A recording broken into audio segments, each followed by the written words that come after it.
Welcome to Bottled Petrichor, a podcast dedicated to discussing key topics in Islamic history and thought. In addition to a short lecture at the start of most episodes, we ask our guest experts questions submitted by listeners and allow them to share their thoughts in a safe environment. Please visit our Twitter page for feedback and question submission forms. Thank you, and I hope you enjoy. So I'm excited to have on today Dr. Badawi, founding Executive Director and Treasurer of the International Qur'anic Studies Association. Welcome, Doctor. Thank you so much for having me, Asher. It's my pleasure. This is a topic, subject that's very near and dear to my heart. So, and I'm having someone at your caliber joining me on this show. So I'm very, very happy about that. I'm just going to jump right in and ask you to introduce yourself, your background, your research interests, stuff like this. Very good. I want to thank you again for having me and apologize in advance to all the listeners for any mistakes that I'll make in advance. Surely they're coming. And also wish that everyone's sort of healthy during COVID. And myself, it's been a bit of a slog and I've been delayed. Otherwise, my name is Emran El-Badawi. I am Program Director and Associate Professor of Middle Eastern Studies at the University of Houston in Texas. And I had the pleasure of doing my doctorate at the University of Chicago. I finished in 2011 under Fred Donner, who is otherwise, I think, a well-known historian of early Islamic history. And I had sort of other guidance. I have, of course, my mentor and friend, Gabriel Reynolds, with whom I co-founded the International Quranic Studies Association. My story, of course, begins way before that, and one of the most common questions I've had throughout my life that I don't want to say wrestled with, but sort of had to deal with, and even until today, is sort of, where are you from? What are your origins? And in this question it's basically a time capsule. It's in a nutshell, the story of who I am and the impulse behind my research. And my career and, my publications and my teaching. It's what is the origin? Because I, as a young man and even as a boy, had to wrestle with who am I? I was born in Kuala Lumpur, Malaysia, which is a beautiful country, melting pot of, mainly Asian, but also sort of Middle Eastern people. And, it's a Muslim country with a very heavy and mixed, diverse Asian profile. And I grew up in a country, at least for the first 5 years or so of my life, that was so diverse and so comfortable with its diversity. This was long before, the major sort of altercations between, sort of East and West and Islamophobia and terrorism and all this stuff that we are totally mired in today. So I enjoyed sort of the early years of my life in a beautiful country and took for granted just how colorful I and everyone else was. My mother is ethnically Egyptian, Arabic speaking. My late father was Malaysian of Indian origin, from West Bengal, and he'd sort of lived everywhere.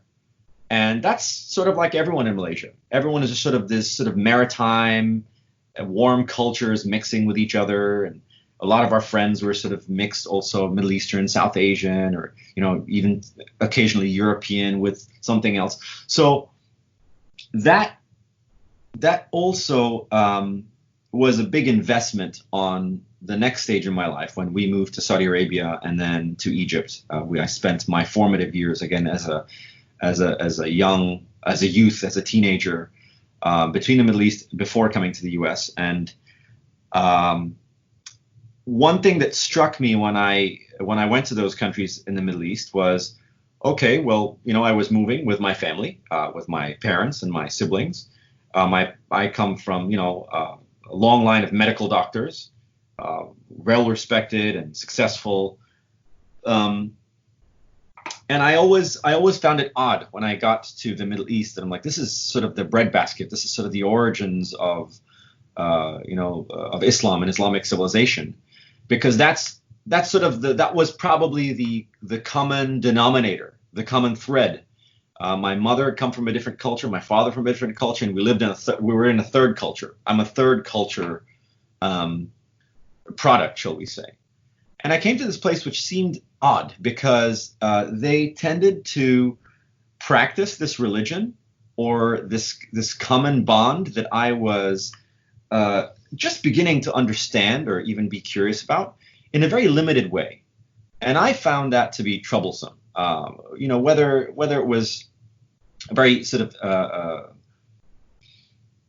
limited interpretation of Islam that was increasingly Salafi based, increasingly conservative and based on focusing mainly on Sunnah and things that today again we sort of take for granted. It's almost just like that's the shape of at least of Sunni Islam, rather than what would many decades later. I had no idea what falsafa was or Sufism. Or other major sub traditions within the Islamic umbrella. So when I was growing up, I went through a myriad of languages. The first one being Bahasa and English, so Malay and English, and then being thrust into Arabic, and then French. I had to learn French, and that was for me very difficult and traumatic for various different reasons. My father passed when I was 11, so we had to move from Saudi Arabia to Egypt, and so it was in general the mood was not good, and the societies in which we live in, whilst we were doing fine going through schools, but I was very curious and troubled growing up. I'm like, why? Who am I? Why is this seemingly very diverse culture and the depths of civilization, if I'm in Egypt, why am I not seeing that? Why am I not seeing that richness manifested, in an everyday way? Why do I feel that Arabs or Muslims, my people, here, don't appreciate their tradition sufficiently? My curiosities really began the final years of my father's life. We were in Saudi Arabia. He was a voracious reader, and he had books about everything. And I'll never forget, there's one book that piqued my interest. It was called The Black Death. It was about the Lebanese Civil War in the 1970s. Had horrific images in there. This is before internet, before mobile phones, anything like that. And I was so intensely curious about this. And that book, I started reading it, and I started learning about the Lebanese Civil War. And Lebanon, of course, is a melting pot of the Middle East, and it's sort of just a melting pot of just Near Eastern civilization going back thousands of years. So that also began to shape my worldview. When my father passed, things got, bad, and they got difficult. And we had to move to my mother's native country, that being Egypt. And the part of my father I took with me was the library that he left behind. And, a couple of years later in our home in Egypt, I picked up that book again. I picked up that book with those really horrific images, and it rekindled my interest. And I also picked up other books my dad had. He had an interest in reading the New Testament, the Old Testament, and my interest began with drawing maps and tracing maps. I always tell my boys, I know you have a boy, mashallah. I have 3 boys, and I tell my kids, I joke with them all the time. I said I discovered geography before I discovered girls. So we have a little chuckle about that, but for me it was very serious. So my curiosity about the world, my predicament about being an outsider, my confusion about how society was rich but impoverished. Anyway, so my interest in geography shifted to sort of an interest in religion and looking at, started reading the Bible alongside the Qur'an. And even in Egypt, in our home in Egypt, whilst we were going through school and doing what kids do, I had I think it was the New Jerusalem Bible, famous, old Catholic Bible with bona fide Qur'an printed in Saudi Arabia. And I had them inside one another. I would read them in that way. I think maybe 12, 13. And that it fostered another interest in culture, and then in language, and then my interest in sort of, shall we say, the humanities and the shape of society and civilization just kept growing, and it kept growing sort of at an exponential rate. Anyway, at some point, my brother had to come to medical school. He came to the U.S. I came with him, and again, those were difficult days. But coming to the U.S., our home base was New Jersey, and I had a couple of years of high school in Egypt, a couple of years in New Jersey, and from there I did my undergrad at Rutgers University. I did a sort of dual degree in computer science and in religious studies. Computer science was to sort of pay the bills, coming out of school, and religious studies was, my curiosity. That was my passion at the time. And following that, I did a master's at Temple University, also in religion. And that I worked with Mahmoud Ayoub and with Khalid Yahya Blankenship, and with a host of other Valasiki Limberis and other folks, honing my skills in the theory of religion and studying, Islamic texts, Christian texts, and then soon after doing my doctorate at the University of Chicago, where I really got deep into my passion at that point for Syriac. I studied studying Syriac on my own, really as a teenager. There were not that great resources on the internet at that time, but there was sort of like the alphabet and phrase books and things like that. I was just sort of gobbling that stuff up, and with each stage of education, I started deepening my knowledge. And at the University of Chicago, I did 3 years or so of Syriac and Aramaic and various dialects, old South Arabian, and of course tons of coursework on Islamic tradition and Islamic history. And of course, my dissertation was on the Qur'an and the Syriac Gospels, and it turned into a book, my first book. And since then, I published last year, Paula Sanders, my colleague here in Houston, she's at Rice University, and myself, we edited a conference turned into a book called Communities of the Qur'an, which it's about sort of my obsession with this conglomeration of Islamic civilization. How does all this stuff fit together? How do we build bridges? How do we understand Islamic civilization as a whole, rather than just picking one piece and then just committing ourselves to it so intensely? So those are, and then I have various publications on the Quran and Syriac literature and early Islamic history and late antiquity and things of that nature, which I'm sure you're familiar with.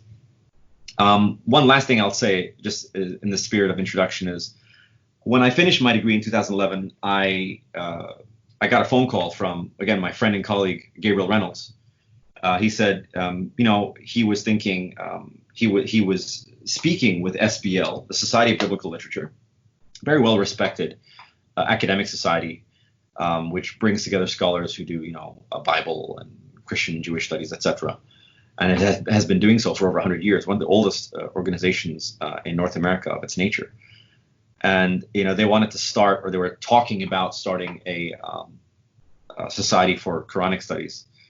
And immediately, Gabriel and I jumped on board, and we co-founded the International Quranic Studies Association.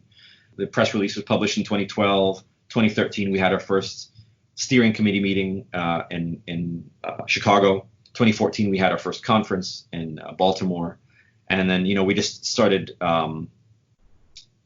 the rhythm of annual meetings, annual conferences in North America, going throughout different cities, Boston, San Diego, San Antonio, throughout. And we also had international conferences in Indonesia and Tunisia, Morocco, and of course now COVID has come and sort of shut things down. Things are moving online, but I co-founded IQSA probably for the same or very similar reason to your doing this podcast. Myself being an academic and being a Muslim and being, I feel, sort of a global citizen and wrestling with sort of the international nature of some societies, and maybe increasingly as we move forward after the 80s and 90s, and certainly today in America, how parochial and xenophobic we are in every way possible, right? It's so bad right now for so many reasons. So when we began IQSA, I said, I want to bring Muslims and Arabs and, and South Asians and Iranians. And, I want to bring them into the fold. I want the Western Academy and more traditionally trained Islamic scholars to talk to one another and to read each other's work and to benefit from each other. And it's mutually beneficial.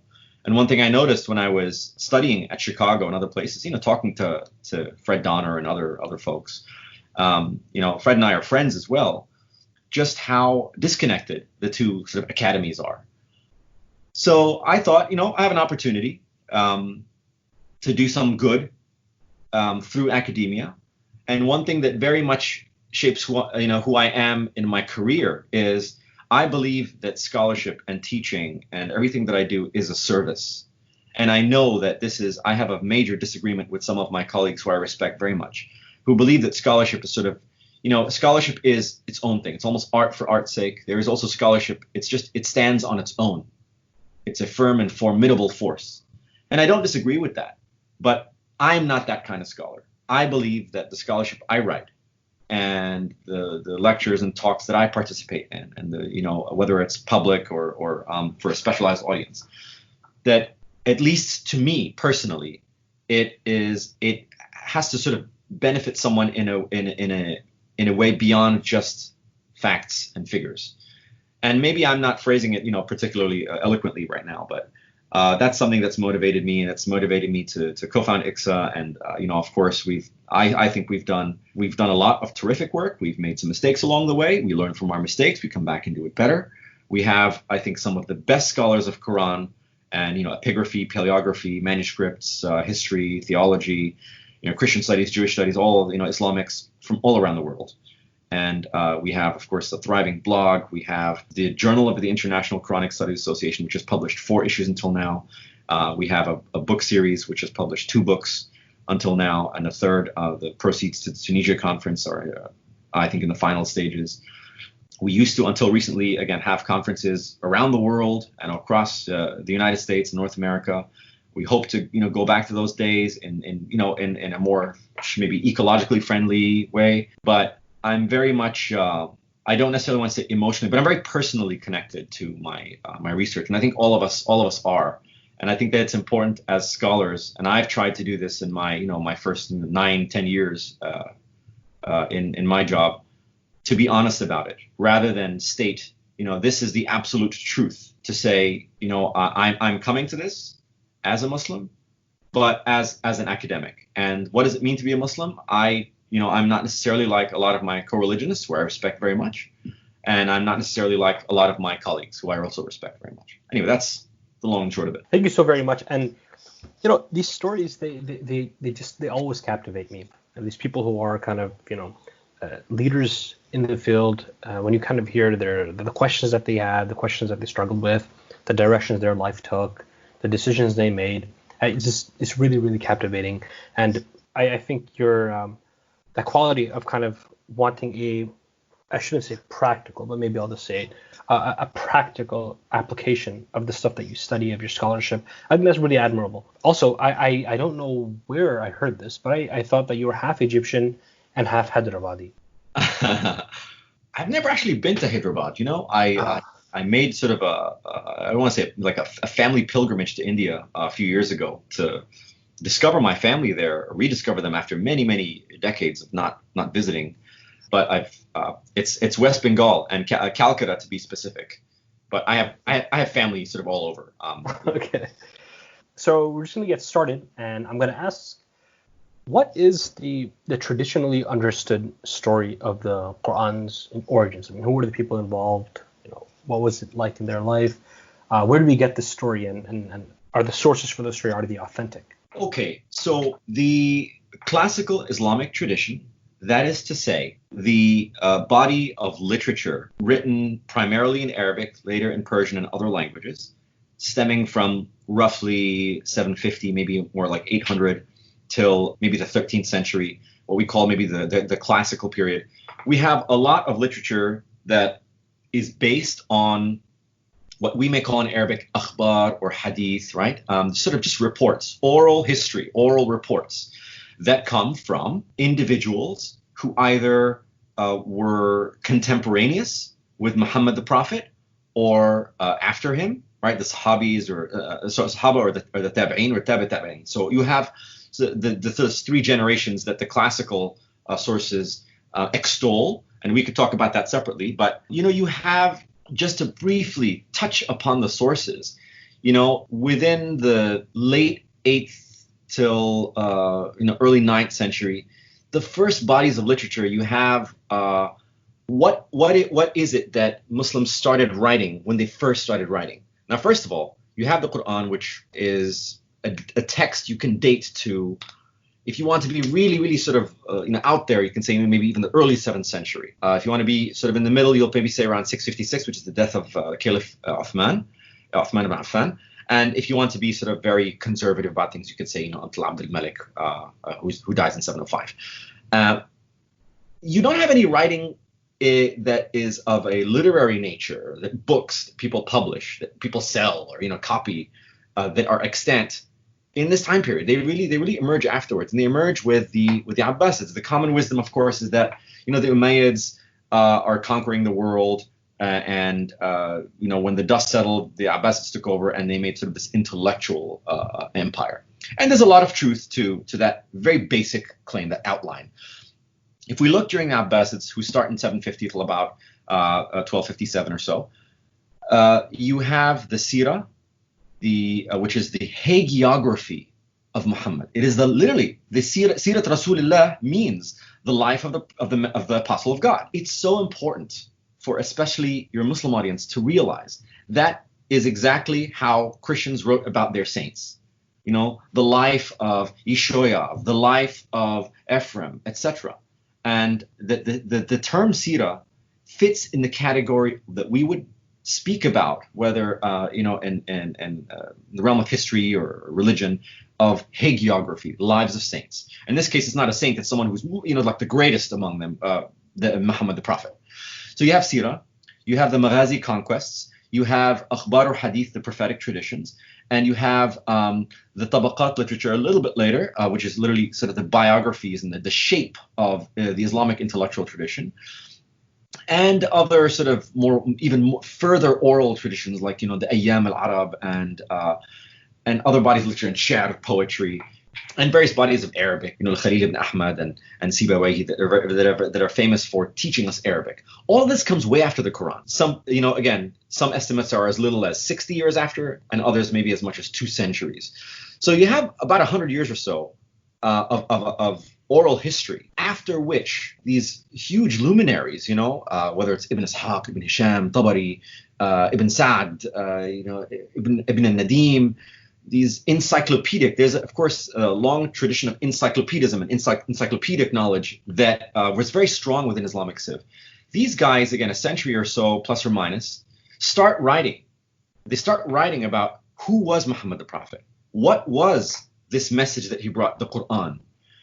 What is Islam? What were the early, birth pangs in Mecca and Medina, and then the Futuhat, right, the Maghazi.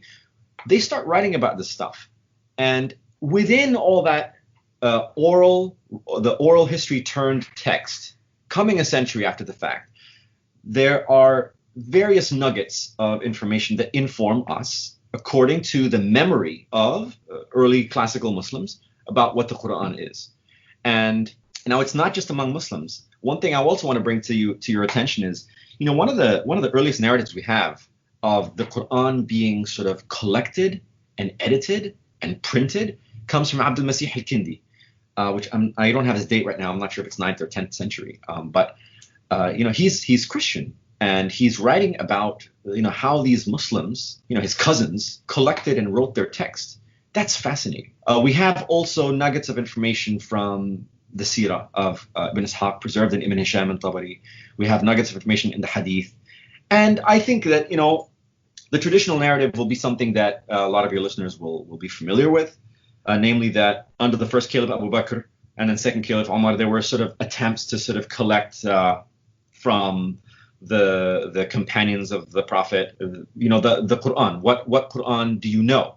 And that these efforts did not necessarily result in anything textual, not as far as we know, but that really it was under the reign of Uthman ibn Affan, who certainly his reign is famous for the collecting by, should we say, committee, with Zayd ibn Thabit, right, sort of supervising the collecting and the editing and the distribution of, what is the Qur'an that we have today. And that presumably happens in the 650s, 640s, 650s, right? And how is this material collected? So again, according to the hadith and other reports, it's from the memories of the companions. It's from whatever existing writings, the shoulder blades of the animals that people preserved, or on scraps of what is it, wood or stone. We don't have any evidence of this, but that's what's claimed in the tradition. And we have also evidence later on that Abd al-Malik ibn Marwan, we could maybe say the first great caliph, or maybe after Uthman, the second great caliph, something like that, prior to the Abbasids, he in his reforms to again give us the Arabic script that we have today, and to the building of the Dome of the Rock and the Qur'an, the Qur'anic inscriptions around there, the sort of Arabization of the empire and the Islamicization of the empire in a public way, right? To demonstrate, especially if you ask my opinion, to Jews and Christians, that we are Muslim, we are an Arab Muslim empire. And this is how it is from now. We're in charge, and that and Islam is now the most powerful religion, not Christianity and not Judaism. And to do that, especially again in Jerusalem, sent a very strong statement, and that's a separate subject. But telling the story of the Qur'an occurred in this context, and that Abd al-Malik, of course, his governor Al-Hajjaj ibn Yusuf Thaqafi, is a notorious governor in Iraq. He was in charge of supervising sort of the editing of this text, the improving of this text. Which presumably had already reached the Amsar in Iraq and Syria, other places in the Hijaz, and across Arabia, eventually to Egypt as well. That's the traditional narrative, that somewhere between around say 640 till about 705, the Quran was collected and then later was edited. As far as reliability of sources, this is an ongoing sort of debate, which in my early years, I have to confess, I had more patience for, and it's very important for us to debate the veracity and authenticity of sources. Now, where do we get that from? We actually get it from the Islamic tradition itself, right?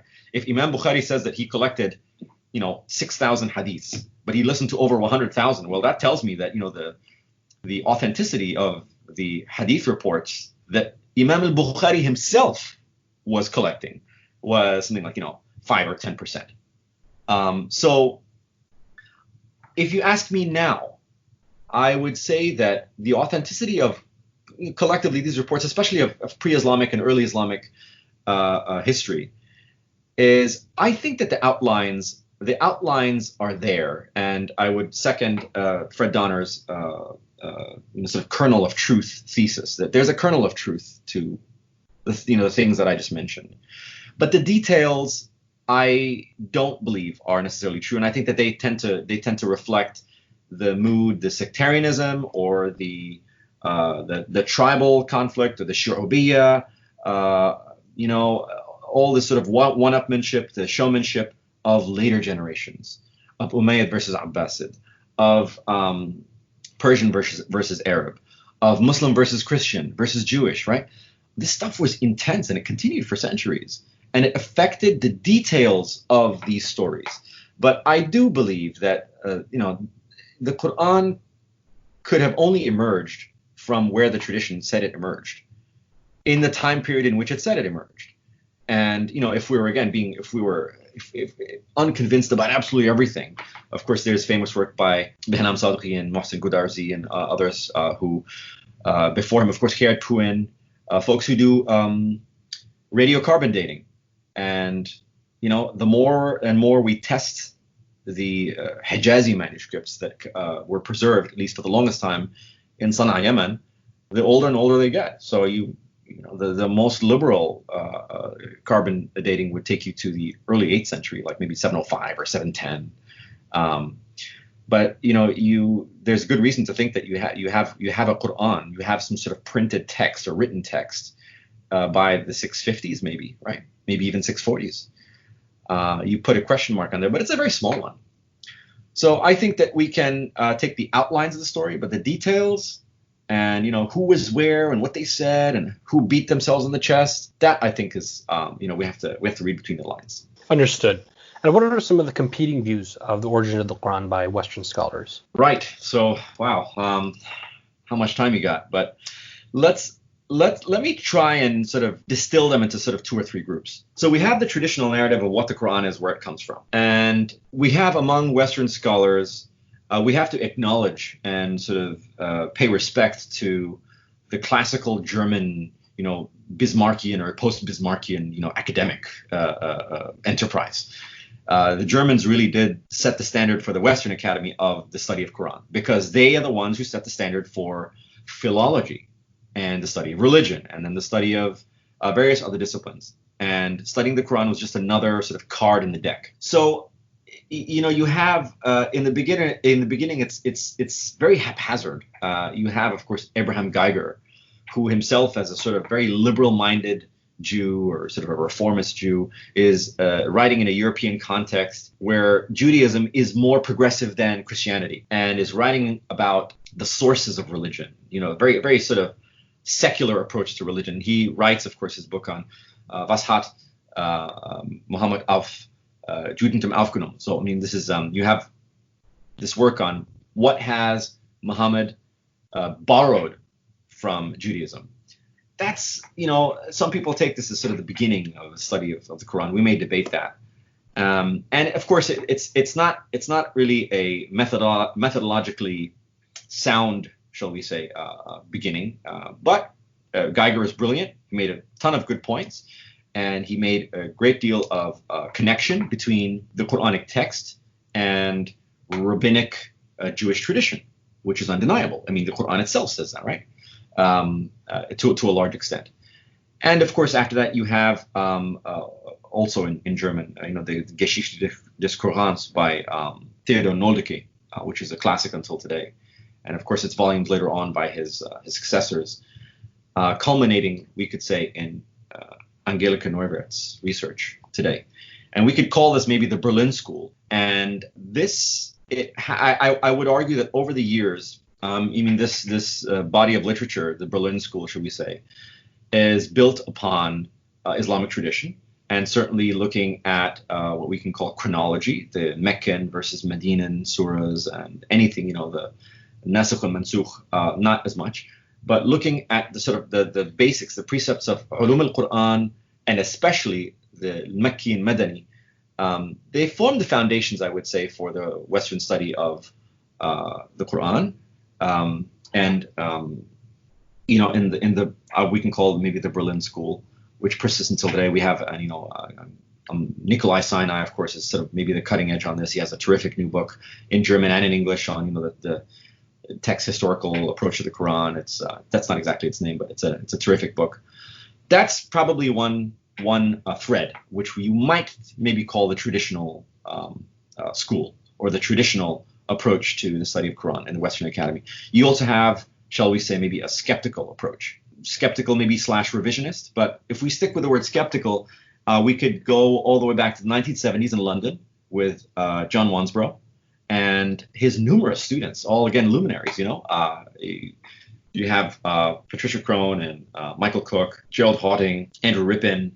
All of these scholars are, they have a very different, they have relatively different views on the Quran itself in early Islam and Muhammad the Prophet. But if we sort of look at the London school versus the Berlin school, they're very different. And there's a tendency among the second school to look at the Quran not as a whole, but as pieces, and to perhaps even consider that the Quran did not emerge from this sort of sleepy backwater that we consider, Mecca or even Medina, Yathrib, right? But rather, John Wansbrough and his students, Cronin and Cook, as you'll know, in their book Hagerism, and in John Wansbrough's Quranic studies, proposed a later crystallization of the text. and that the Quran did not actually emerge from 7th century Hijaz, but maybe 8th century Palestine or 9th century, Iraq, with the onset of, either more interaction with Jews and Christians or with the onset of just, the arrival of paper and writing, all this literature. So the argument there is, the Quran was written when all the other texts were written, the Tabaqat and the Maghazi and the Akhbar and the Hadith, that it comes from the same time. And this, of course, it's largely been disproven. And again, Fred Donner's book on the narratives of Islamic origins has done a lot of the heavy lifting in that regard. But then, Patricia Crone herself, before her passing in 2016, has, I don't want to say recanted in a Catholic sense, but she's really rolled back a lot of her claims that, Abu Bakr didn't exist, or that the Qur'an was, somehow crystallized for sure in this location and not in the Hijaz itself. And she did roll back a lot of her statements. And I think she was a brilliant historian. She contributed a great deal to the field. There are others like Alfred Louis de Primer and French writing about, his skeptical approach again to the Quran. So there's a lot of skepticism that continues. And it also, I would say, it created a new skeptical school, namely that in Saarbrücken, Germany, the Inara group, whose most famous example, of course, is Christoph Luxemburg, which is a pseudonym, and his book, again in German, Die Syro-Aramische Lesart des Qur'an, right? That's the Syro-Aramaic reading of the Quran. And again, just, a 30-second nutshell, he claims in there that the Quran is not, an Arabic text from 7th century Hijaz, nor is it a book written by Jews or Christians, in 8th or 9th century, Palestine or Mesopotamia, but that it is in fact an older text, which is Christian in nature, emerging in Syriac or in Karshuni, which is Arabic written in Syriac script. And he had, it echoes Günter Lühling, also a German scholar, writing about sort of the assuming or hypothesizing at least that the Quran is originally a Christian text. So, and again, those are Luxemburg. I have to at least acknowledge, his contribution, which is very problematic. And I think a lot of the problems with Luxemburg and the Luxemburg school or the Saarbrücken school is just how extreme they are. I mean, they make a lot of good points, but the Quran is not it's not a church prayer book. You don't go to the pews and pick up the Quran. And the idea that there's some sort of conspiracy that, the Mufassirun or the Islamic scholars somehow deliberately or accidentally sort of misconstrued all this Syriac text and turned it into this Arabic text is also sort of laughable. But he makes a lot of great points. And so, if it's a shame that scholars become ideologically driven and go to an extreme. Anyway, so those are some examples of schools. I want to also add one more thing, because you mentioned, I think, in the West or Western Academy, there are a number of, shall we say, scholars of a liberal background, of a Muslim liberal background, of which, in my first book, I focus especially on the Arab liberal school, and it includes folks like Nasr Hamid Abu Zaid, Muhammad Arkoun, Hassan Hanafi, these folks who work in different areas, Quran studies and philosophy and things like that. Just, again, luminaries, really brilliant. And their approach to the Quran also is very, very good. And they're very much influenced by the Western sort of discourse, but they're umbilically connected to the classical corpus of Arabic and Islamic literature. And I found them to be, throughout my career, just sort of inspirational. They're brilliant and their work is great. And I tend to, you don't have that extreme in their work.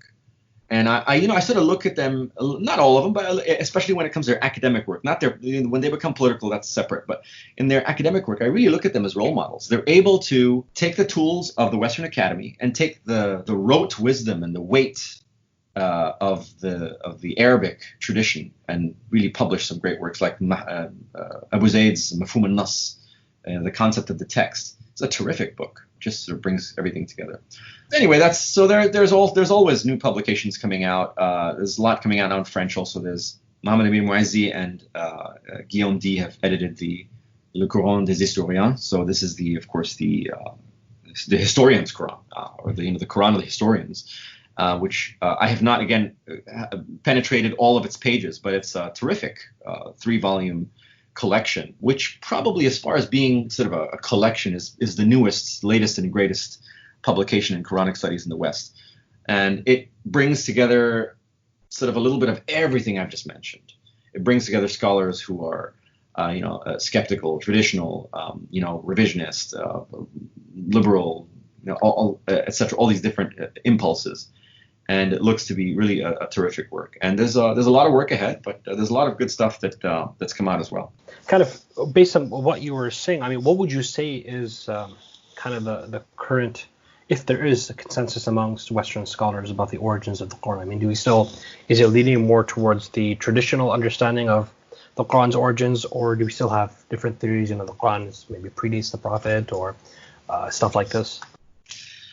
Yeah, I deliberated about this question a little bit, the state of the field. And, we have a couple of, I know that Fred Donner, Gabriel Reynolds, other folks have written about the state of the field. You'll have collections in, the Cambridge Companions of the Quran, the forthcoming Routledge Companions of the Quran. There's within the Encyclopedia of the Quran, there's all sorts of perspectives you'll get on the state of the field. Andrew Rippin, before his passing, also wrote about this as well. And I can only give you my perspective, but I can tell you, I'm going to give you my mantra, and this is, I'm going to, sort of put it forth and stand by it. And that's the mantra of the pendulum. What's going on and what's been going on within Quranic studies in the West, and in conversation, like I said, with various impulses and amazing colleagues in Muslim majority countries, is the pendulum swinging. And maybe, as early as 1978 or 79 with Crone and Cook, all the way till, the D and Moisey's publication in 2019, you have a good 40 years where the pendulum is swinging really widely. And what do I mean by that? I mean to say that, at one end of the spectrum is the claim based on tradition that the, Qur'an is, it comes from Mecca in the 7th century. It was collected by Uthman and published by him, and blah, blah, blah. And at the other end, you have other extreme, which is the Qur'an emerged among, Samaritan Jews in the north, in the 8th century, or alternately among, Christian Arabs or Syriac-speaking Christians, in the 6th century or earlier in, somewhere else in Arabia. So those were all experiments. And scholars were testing the text. They were actually, they were going through the motions of scholarship. That's what you do in the academy, is you sort of have a hypothesis, and you have these tools of especially text criticism, historical criticism, form criticism for John Wansbrough. You take the tools, for example, of biblical studies, of, the multiple authorship and the sources of various pericopes and radiocarbon dating and paleography. You take all these tools which you've been using for over a century in these other areas, and you apply it to the Quran. And what we've gotten is a pendulum swinging all over the place. And the reason is because Quranic studies in the past 40 years, it's a nascent discipline. It's new. So because it's new, it perhaps suffered from a little bit of unruly scholarship, which I think is terrific, by the way. I mean, I think the scholarship itself was fascinating, and the minds behind it were worthy of the reader's undivided attention, and are worthy of the nuance and meticulous detail that were put into it. But you just have all these sort of wily theories going in different directions, and I think what's happening over time, and I think after 2000 with the publication of Luxemburg's book, so somewhere midway in this 40-year time period, is the pendulums will start swinging. I mean, it continues swinging, but over time it starts swinging, I hope, a little bit less wildly. You have the Inara group. They're incredibly active. They've published something like 5 or maybe more volumes, the first of which is De Dunkel Anfang, right? This sort of mysterious origins of Islam. Like the origins of this religion, of this civilization are mysterious. Maybe you can't trust the sources. And they continue to publish, fine, But I think outside of them that the pendulum is swinging less and less wildly. And I'll use an example of 2 recent publications. One is Holger Zellentin's The Quran's Legal Culture, and his forthcoming, and his other work also. He has also an edited volume and other work that he's working on. And it looks really at the Qur'an as an Arabian text, because it's written in Arabic after all, but that it is, it's networked, it's latched onto, it belongs to, it emerges from, Judaism and Christianity. I mean, if I told any Christian on the street that Christianity comes from Judaism, it began as a sect of Judaism, unless they were really, really uninformed about their history, they'd be like, yeah, of course. So I think that now, again, after the pendulum swinging so wildly, this is an assertion for both believers and for academics, and for those who are both, that Islamic civ, beginning especially with the Quran, it's a text which is, shall we say, linguistically Arabic, but culturally belongs to this post-biblical Jewish Christian environment, and that this is the middle ground, and that on this middle ground you can talk about Syriac, you can talk about hadith, you can walk and chew gum at the same time. So Holger's book is great in that regard. The other book I'll mention is my own. I made every effort in my book on the Qur'an and the Aramaic gospel traditions to demonstrate, I spent 50 pages just talking about sources and nothing else, to discuss absolutely all the sources, again, as current until 2011. And that you can have a sober and a methodologically sound study of the Quran, which uses, for example, the Syriac church fathers, but at the same time also uses, the Sirah of Ibn Ishaq. And that by reading both of these bodies of literature, just for example, reading between the lines and being careful and being critical and cutting out bits which you believe are not authentic, that's the method, and that you proceed from there. And the idea that throwing out 1 million pages worth of Arabic text discussing the Quran because of its political or sectarian nature, I think it's too extreme. And at the same time, those colleagues who I think refuse to look at the post-biblical nature, the late antique literature, especially I would say Syriac Christian literature, that is really underpinning so much of the Quran's discussion and its language and its imagery and its saj'a, its poetic nature, is also misguided. So we're at this point, which I think is terrific, and we could have only gotten here with the pendulum swinging so wildly. We could have only gotten here with a great deal of sort of debate and argumentation, and sure, maybe we're a little bit bruised and bloodied for it, but we come out with, I think, a better prospect for a consensus rather than a false consensus, which is, again, under, I think Andrew Rippin and Fred Don and others have claimed that we're under this false consensus that, this idea that, that Mekki and Madani, for example, are precisely what they are, and I don't accept that they are. That's part of a false consensus that, we need to study this entire body of literature, beginning with the Qur'an and its commentaries later on, critically. And I give credit to Andrew Rippin for doing that, I think, in the Western Academy, probably the best. So I think I'm more optimistic moving forward that minus certain outliers, there is a common ground. Our radiocarbon dating says the Qur'an is from the 7th century. We have the tools to read the body of Arabic literature as secondary literature and to read between the lines. And we have now, enormous resources for Syriac and Greek and Coptic texts that were not at our disposal earlier, and that the early traditional Muslim scholars didn't have access to. So there is every indication that future studies in the Quran will be better and better, and that the pendulum will stop swinging so wildly. That can't continue. It doesn't make any sense. But that the path that we took since the 1970s was necessary to get to where we are today. Understood. Thank you so much for that. So, Professor, before we kind of move on to the meat of our conversation, I wanted to set the stage and ask you about something that I think will come up quite frequently. What is late antiquity? We hear this kind of thrown around a lot. What is late antiquity? Some of the major peoples, events, languages, religions, texts, etc.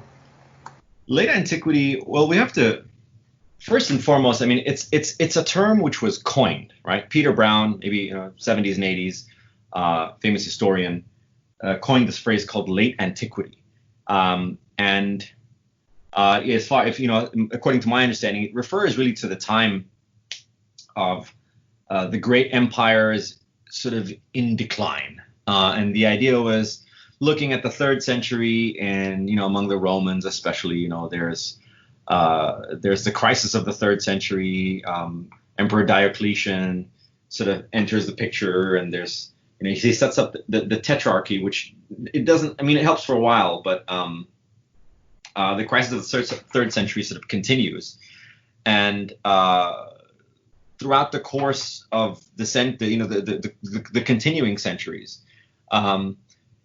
there's also, shall we say, a great deal of conflict between the Romans and the Persians, and especially in the Parthians and the Sassanids. So people tend to look at this time period as a period of, I guess, decline, conflict, and certain internal changes, certain systemic changes that result at the end in maybe the Arab conquests, or even some people take it as far as Charlemagne. So it's this sort of no man's land between what we would describe as ancient empires in an ancient time period and the medieval. I'm not probably the best person to give a textbook definition on it, but there are a couple of very important points about late antiquity that your listeners should know. So late antiquity is looking at the late ancient period. It's looking at these empires of Rome and Persia after their heyday. At least that's in very broad brushstrokes. And a very important thing is that while, if we can say, these Greek-speaking and Persian-speaking empires are sort of in conflict with one another, or there's the ebb and flow of power, that all the while this is the time period, shall we say, between maybe the 3rd century and the 7th century, something like that, maybe a little bit earlier. That's when this Syriac Christian tradition, when Rabbinic Judaism, and you can even argue a sort of Arab identity starts to form and crystallizes, in fact. So it's very interesting because, okay, so you have all these Greeks and Persians and they're in charge, but over the course of this period of history, this is when, Syriac speakers and Arabic speakers enter into the fold, and Arabs, of course, are known as sort of the policemen of the Near East, and they're hired by either side. Especially in this regard, are tribes like Ghassan, Lachem, Kinda, the Quda'a, right, and others that are in essence sort of hired, they're the federati. They are tribes bound by treaty with Rome, and the same thing, of course, with Persia as well. So they enter into history. Late antiquity is the time when, for example, Syriac speakers and Arab tribesmen enter into history in this way. We have records, of course, of them prior to this, but the sort of critical mass occurs during this time, which is why scholars of Islam and Qur'an latched onto the idea of late antiquity. Oh, well, the Qur'an is a text of late antiquity. And of course, in this regard, Angelika Neubert and colleagues emerging from that Berlin context look at late antiquity as a sort of incubation period for the Quran itself. And it's one that has, I think, largely within mainstream Quranic studies been accepted, that the Quran is a text of late antiquity, that the Quran is subject to the conflicts of Rome and Persia, that it's subject to the crystallization of Judaism and Christianity in these ways, in this tradition, that it's subject, in fact, to the rise of Arab nativism and identity and sort of a building of community. So that's why late antiquity is important, and its outlines are always debated. You have someone like Garth Fowden, a scholar in Cambridge, who sort of argues against it, saying, oh, well, you can sort of look at his book on before and after Muhammad, looks at sort of 1,000 years, like before Muhammad, probably about from 0 to about 1,000. CE as a functioning sort of measuring stick. So it's important for everyone to realize that as historians and as scholars, we sort of come up with artificial historical time periods. And this one, Late Antiquity, which is it's coined as Late Antiquity, it could be called the Late Ancient Period or something else. Has been accepted more or less in the Western Academy as the incubation period within which the Qur'an emerged, and about which there is lots of discussion and debate. Okay, and then now I guess we'll move on to some of these questions. Are there Near Eastern precedents for some aspects of the Qur'an, whether they be words, stories, or entire concepts that we find in the Qur'an? So the quick answer is yes. So I would frame it a little bit differently, right?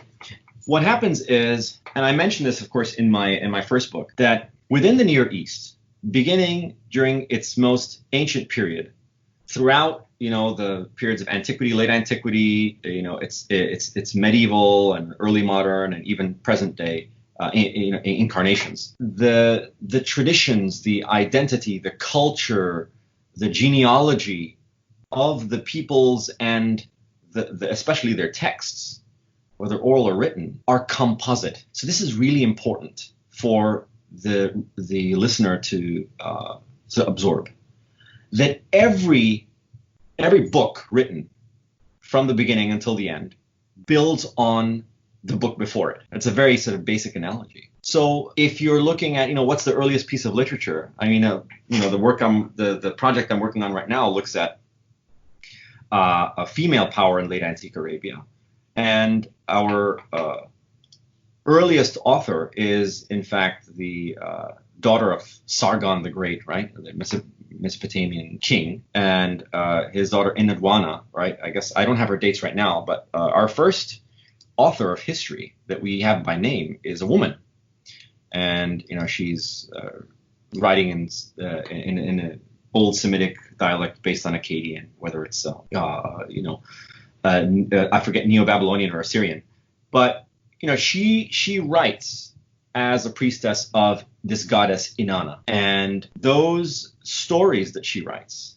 and poems and myths, are based on the agricultural history and origins of ancient Sumeria, which is what we would describe maybe as Iraq or even the Sawad, right, in Iraq today.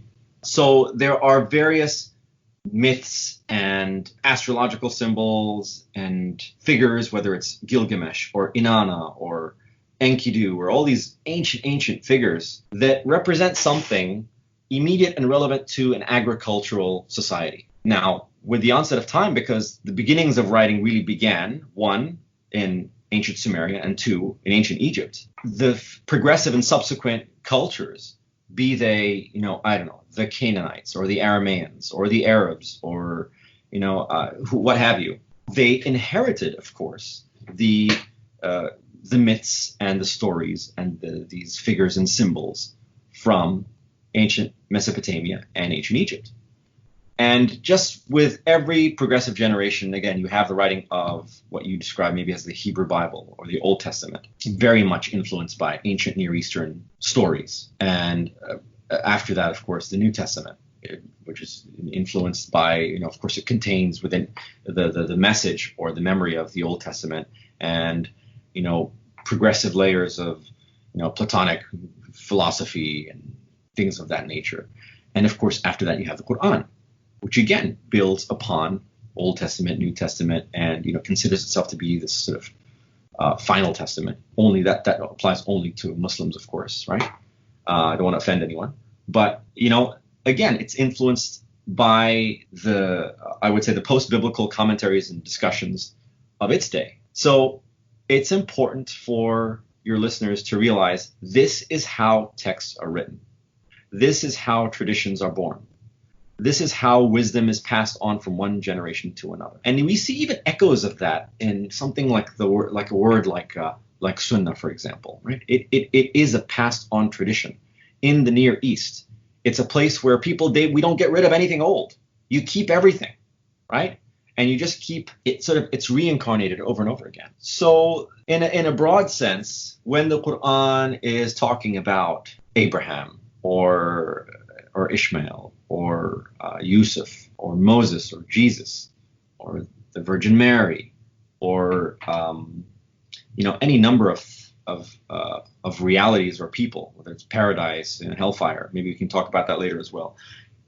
Every single one of these substances is pregnant with the symbolism of the past. Every single one of them. You could write a book on every single one of them and it still wouldn't be sufficient. So the idea, in fact, we have to change the way we think, naturally. I mean, let me rephrase that again.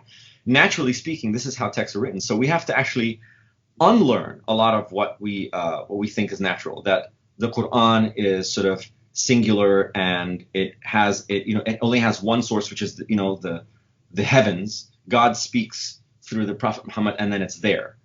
Okay, that's fine. But then you have to also realize that Muhammad is a historical figure, and every book has an author, an editor, a printer. There's ink, there's paper, there's a patron who's paying money, and we tend not to think in historical terms at all when we talk about the Quran.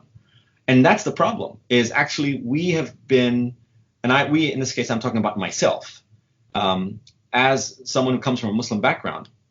We're not told that that's the origin of the Quran. We're told that the origin again is we were told about God and the angel Gabriel and about Muhammad. And I think that is necessary for a confessional group. We need to have our stories, but we have to acknowledge history. And that's the part where I think we can do better. Honestly, I think that, and I'm putting myself in that category. I think that we can and do, and we're doing. I mean, we as time progresses and the resources that we have and the internet, it's unavoidable. Just how illuminated people are. There are of course counter reactions to this as well, but the Quran is a composite text that builds upon the wisdom of the past. And I would say that if we consider, for example, the Greek New Testament to be highly influenced by Platonic or Aristotelian, especially should we say Platonic philosophy and other traditions, then I would say that the Quran is really in dialogue and in discussion with Syriac Christian literature and rabbinic literature as well. Would you mind giving us some examples about words or stories or concepts that we find in the Quran that perhaps have their origin elsewhere? Yes. So actually, I'll say this: there are a couple of great resources.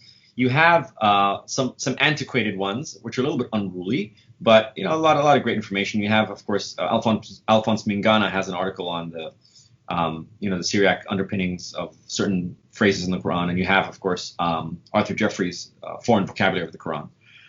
In my first book on Quran and the Aramaic Gospel traditions, I have a bunch of appendices, which you don't even have to read the book. You can just look at the appendices, and it has those equivalences, shall we say.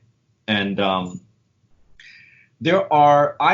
in my studies, I've broken up the relationship, shall we say, between the Arabic Quran and the Syriac and Christian Palestinian Aramaic Gospels into different categories. So the first one being whole pericopes, or even almost like a chapter, right, that you find in the Quran, which you also it's a retelling of a chapter or pericope you find in the Gospels. Now, I want to mention, of course, that I chose the Gospels to compare with the Quran because it's the nearest, sort of scripture to the Quran itself, the sort of canonical scripture. And I chose the Aramaic language, namely Syriac dialect and CPA, because those are the dialects, most in conversation with the Arabs at that time. So that's the method behind why I chose those texts to study with the Quran. And one thing, for example, to consider is the story of those on the right hand and the left hand of God at the judgment. And this image is very powerful. It occurs in Matthew 25. I won't read the whole thing for you, but little bits and pieces of it says, then when the Son of Man comes in his glory and all his holy angels with him, then he'll sit upon the throne of his glory. All the nations will be gathered before him, and he'll separate one from another, as a shepherd who separates the sheep from the goats. And he'll put the sheep at his right hand and the goats in his left hand. And the king will say to those who are on the right hand, come, you're blessed, etc., etc. And that whole passage, it's so, should we say, pregnant with meaning and symbolism. And especially the Syriac phrases, which I'm not mentioning right now, are in conversation with, let me pull this up over here, Qur'an 39, Surah As-Saffat, I believe. No, it's not Saffat. Is it Zumar? Surah 39, verses 67 to 75, where it begins, and they did not honor God to the extent of his true honor, for all the earth is in his grasp, and the heavens are rolled up in his right hand. Glorified is he over that over which they ascribe. And the trumpet will be blown so that whoever is in the heavens and the earth was struck down, except for those whom God will. Then it will be blown again. This passage continues, and you have again those at the right hand and the left hand. And at the end of both passages, you have the angels praising God and going around his throne. And the sequence of dividing up the nations into right and left, and the actual words that are used, and the culmination of the angels sort of going around God's throne. That's the end of time. That's it. Like everything is done. Is something that I argue is an intertext or intertextual dialogue between the two texts. I'm trying to see here if there are maybe some words within this large passage. I make some analogies, for example, like in the Aramaic of the Gospels, you have Amin amar lakun, right? Truly I say to you. Jesus says this a lot in the Gospels. And we have in the Qur'an, Qul innama, say indeed. There's a certain rhetorical parallelism between the two.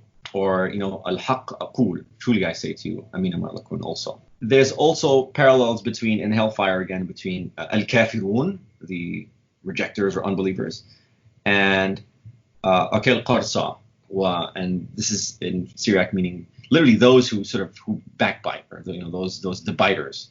The extent to which you can see this, it requires you really to sort of do the reading. In hellfire, I'll just jump to another because there's so many examples. I'll pose a few to you.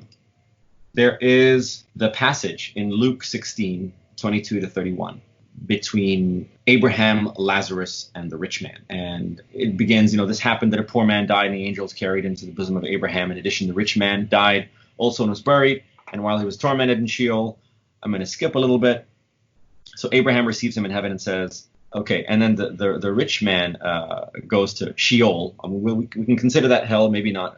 Bart Ehrman would have issue with us, but he says, so he called out in a loud voice and said, my father Abraham, have mercy on me and send Lazarus to dip the tip of his finger in water and moisten my tongue. For behold, I am tormented in this flame. Abraham said to him, my son, remember that you received your fortune in life as Lazarus his misfortune. But now behold, he is comfortable here, and you are tormented. Besides all these things, a great chasm is placed between us and you, and it continues from there. That corresponds, I argue, to Surah 7 and Surah Al-A'raf, I believe, verse 50. And the people of hellfire called out to the people of paradise, pour upon us some water, or from that which God has supplied you. And they said, God has forbidden it upon the rebellious ones. Those are examples of pericopes. And again, I cite the language in there as well. But there are various examples. One theme that is common between the Syriac Gospels and Qur'an is that the righteous, the poor, the downtrodden are seated on thrones at the end of time, right? And you find this in Matthew 19, 28 to 30, Mark 9:35, and you find it also, you find it in other Gospels as well. And you find it, of course, in the Qur'an, Surah 83, 29 to 36, and also Surah 76, 12 to 27. And one example would be, so Surah 76, and he rewarded them on account of what they endured with gardens and silk, resting thereupon seats. They do not see there the heat of the sun or cold. A vessel made of silver and cups made of crystal will be passed around them, and they will be given there to drink a cup whose flavor is ginger. All this imagery we get largely from the Syriac Christian fathers. I want to give the reader other examples that they can hear. So among the categories of relationship between the Aramaic Gospels and the Arabic Quran, you have, of course, sons of God, Banuhi Dalaha, okay? And you have the phrase sons of God, again, Abna'ullah.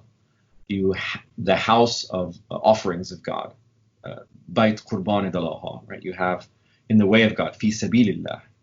And that's really, really interesting, because when you think of jihad fi sabilillah, this tends to be boxed into, okay, let's study jihad now, or what is the jihadist discourse of Islam? I argue in my book that jihad fi sabilillah has a lot to do with this sort of early institution, which we find echoes of in the Gospels, for taking care of poor people, basically. You have other things, the hardness of heart, qashit lavkun, right? Matthew 19:8. Your hearts will be hardened, yawma qasat qulubukum, right? And that's in Qur'an 2:74. A sign from heaven, ata min shmaya, right? A sign from the Lord, I am in Rabbihi. Kingdom of heaven, malkuta dashmaya, the kingdom of heavens and earth, malakuta samawati wal ard, the kingdom of heaven, malkuta dalaha, the kingdom of heavens and the earth, malakuta samawati wal ard again. There are so many examples, and you have also among, for example, verbal couplets, right? Repent and believe. Tubu wa hayminu, right?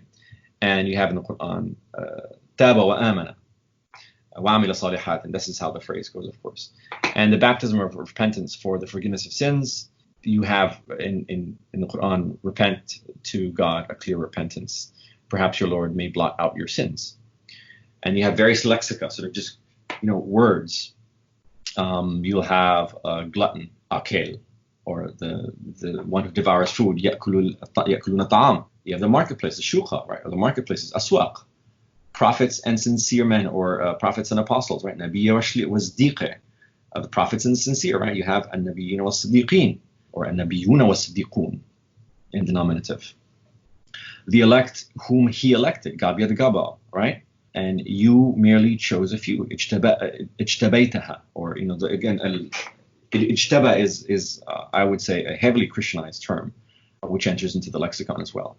Even ijtabaina, min man hadaina wa ijtabaina. The elect Gabia, again, Yajtabik, and his elect. There's a lot about ijtaba. And again, among the scribes and the Pharisees are sort of the enemy number one in the Gospels. Safre or Safraye. And in the Quran, you have, of course, the example of كَمَثَلِ حَمَلٍ يَحْمِلُ أَسْفَارًا, right? Asfar, books, coming again from a particularly Jewish or Christian context. It's this story is told it's actually mocking the Jews, but it actually comes from my understanding, from a Pew team. A Pew, it's a sort of a little speech, a Jewish speech that actually means something completely different. And I think Sherry Lowen has demonstrated this in her research. There are several examples. There are also calques, so words that are just sort of directly translated. You have the meek, which in Aramaic is mkike, and in Quran you have the downtrodden, okay, al-mustadafun fil ard. Prophets, Nabiyye, Hakime, Safre, we have in Arabic, you have Rusul. Scribes and Pharisees, Safre wa Prishe, you have in the Quran, you have scribes and the priests, Ahbaruhum wa Ruhbanuhum, right? This is in Surah 9, verse 31. For my sake, Metulathi, this is, in the Gospels, you do things for Jesus' sake. And in the Quran, it's a fi sabili, right? In my way. The goal in the Quran is God with a capital G. Whereas in the Gospels, it's Jesus, who, is in Christian theology, of course, the same.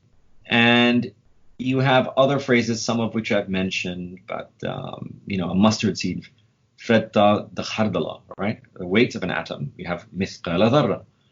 You have to say the same symbolism there. The words, misbah, mishkat, siraj, all of these words are in dialogue with Syriac equivalences. You have other calques, by the way. You have things like the word melta. You have his word kalimatuhu, right? Which has been translated straight. Nations, amme, right? Versus multitude, zumar. And again, it's the nations at the end of the world. You also have rhyme schemes. I don't think I have enough time to get into that, but even the Quran, the idea that the Quran is, musajja, or that the sajja is an Arabic phenomenon of ancient Arabia, needs revision, because the Syriac Christian literature, which the Quran is sort of, through my research, it's almost every page on almost every single verse. It's in discussion with post-biblical literature, especially with the Syriac and with rabbinic, sort of Jewish Aramaic. So those texts rhyme as well, right? So you have the memre and the medrashe, the sort of the homiletic literature, which is either to be sung or to be read out as like poetry, sometimes as a group, sometimes individually. That's like exactly how the Quran is written, right? So we need to review, we need to revise our assumptions as far as that's concerned. And anyway, I mentioned that in the book. And then you have, of course, rhetorical devices like repetition, so internal repetition. It says in Matthew and Luke, "Woe unto you, scribes and Pharisees, hypocrites! Wailkun safra or safraya, waprishe nasbai bape." And the Quran, it says, "Woe unto the disbelievers on that day." Wailun yawma idhin lil mukaththibin, right? Surah 77. This repetition it's almost lockstep. It's not coincidental. Let me just go back and check if there's, I know that I've skipped over a lot of the larger examples. I mentioned one example of heaven, one example of hell, but there are a lot more. So I'll give you also, now that we're in the thick of it, I'll give you also my top-down version of Syriac in the Quran. I wrote the article for the Encyclopedia of the Quran, which you'll find. But the Syriac, of course, is not, it doesn't figure that importantly into classical Islamic tradition, although the classical authors did cite Syriac, and they were not sort of shy to do so. And I can speak about that if you'd like and elaborate upon that a little bit later. But to go back again to Syriac in the Quran, one very, very important contributor to Syriac literature, of course, is Ephrem the Syrian, who died in 373, so way before Muhammad the Prophet, and whose work was edited by Edmund Beck, and who was picked up by Alphonse Mingana and then Christoph Luxemburg, and they started arguing all sorts of things. But his hymns on paradise and his hymns on the Virgin Mary and his hymns are incredibly important for the student and the scholar of the Quran. You absolutely have to read Ephrem, and from there you start reading other literature. But if I had to give some advice, if you're curious, either because you're skeptical of what I'm saying or you're really interested in furthering your knowledge, you can just Google Ephrem the Syrian hymns, and you'll find a great deal of his hymns translated.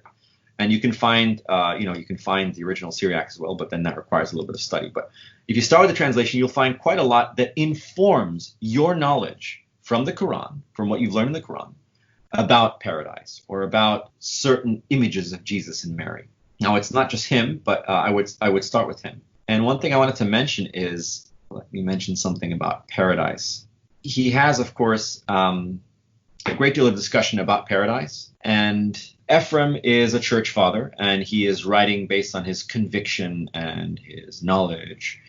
And he writes in his hymns that he is almost shy, almost quivering before the sight of God, because he is describing paradise. He is describing, what we would describe as ghaibiyat, alam al-ghayb, al-akhirah even, right? If you want to put it, how can you describe something like that? And Ephrem acknowledges that he is the author of what Syriac Christians will know as paradise, because he has this spiritual connection. He is pious enough to write about it. And so what does he say, right? He says all sorts of things. He says in his hymns that, so the children of light dwell on the heights of paradise, and beyond the abyss they espy the rich man. He too, as he raises his eyes, beholds Lazarus and calls out to Abraham to have pity on him. But Abraham was so full of pity, who even had pity on Sodom, has no pity yonder for him who showed no pity. That is the rich man. This place despised and spurned the denizens of paradise. Those who burn in Gehenna hungrily desire. Their torment doubles at the sight of the fountains. They quiver violently as they stand on the opposite side. The rich man too begs for succor, but there is no one to wet his tongue, for fire is within him, while water is opposite them. I only apologize for reading this in English. But it sounds almost like something you would find in the Quran.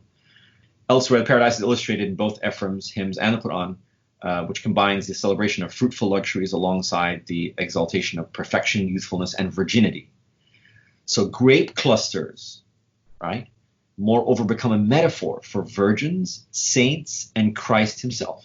In this regard, the relationship between Ephrem hymns 6 through 7 on the one hand, and Qur'an 44, 52, 55, and 56 on the other is relevant. So, for example, Ephrem says, the assembly of saints bears resemblance to paradise. In it each day is plucked the fruit of him who gives life to all.